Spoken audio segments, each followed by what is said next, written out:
Centralno nalaganje Badnjaka za crnogorsku dijasporu 19. godinu za redom organizovano je u Lovćencu, ovoga puta simbolično u skladu sa epidemiološkom situacijom.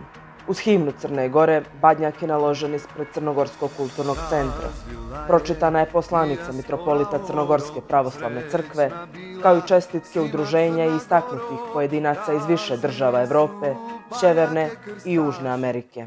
Danas svjedočimo da su u dijaspori stasale nove generacije mladih ljudi, potomaka crnogorskih iseljenika rasutih širom svijeta i da je ta mladost svjesna značaja očuvanja svog duhovnog identiteta. Jer duhovni predstavlja temeljni postulat crnogorskog i nacionalnog i državnog identiteta, a samim tim i vječnog trajanja naše Crne Gore.